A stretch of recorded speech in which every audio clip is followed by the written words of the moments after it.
Assalamualaikum warahmatullahi wabarakatuh. Perkenalkan, nama saya Diki Wahyudi, NIM B1011181142. Baik, di sini saya akan mempresentasikan mengenai overview pasar modal syariah dan mengenal konsep dasar pasar modal syariah.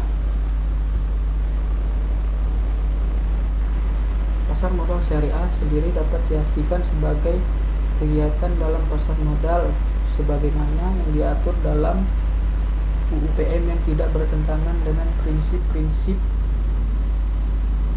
syariah.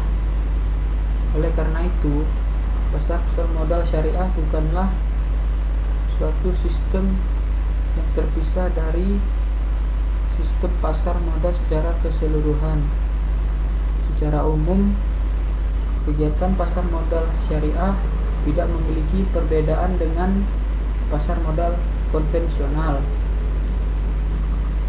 Namun terdapat beberapa karakteristik khusus pasar modal syariah, yaitu bahwa produk, mekanisme transaksi tidak bertentangan dengan prinsip-prinsip syariah. Pasar modal syariah sendiri memiliki dua peran penting, yaitu satu, sebagai sumber pendanaan bagi perusahaan untuk pengembangan usahanya melalui penerbitan efek atau surat berharga. Kedua, sebagai sarana investasi bagi investor. Pasar modal syariah bersifat universal, dapat dimanfaatkan oleh siapapun tanpa melihat latar belakang, agama, suku, dan ras tertentu.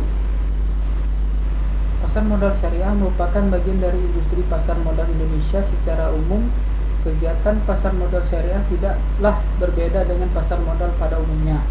Namun demikian, terdapat karakteristik khusus terkait penerapan prinsip syariah sebagaimana diatur dalam peraturan OJK dan fatwa DSN MUI, yaitu efek mekanisme perdagangan efek yang tidak bertentangan dengan prinsip syariah.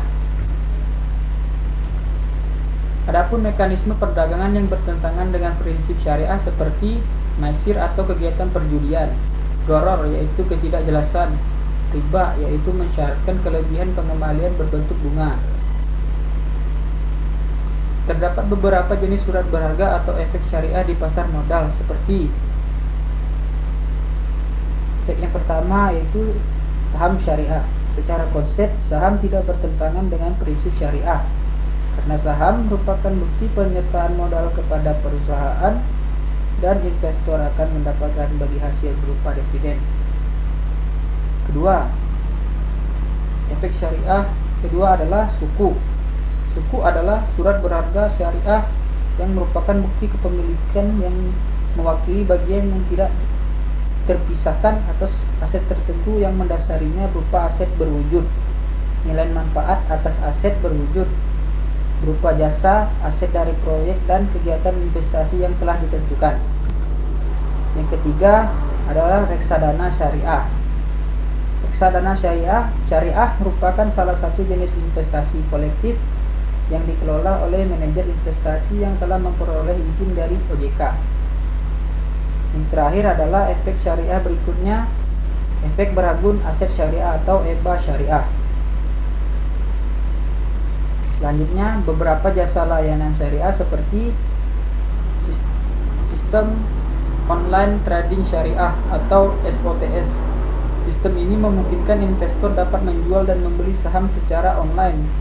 Dalam sistem ini, investor tidak dimungkinkan melakukan transaksi yang dilarang, margin trading berbasis riba, dan short selling. Kedua, layanan kustodian syariah sebagai penyimpanan efek syariah. Ketiga, layanan wali amanat syariah sebagai pihak yang mewakili investor. Cukup sekian, terima kasih. Kurang lebih mohon maaf. Wassalamualaikum warahmatullahi wabarakatuh.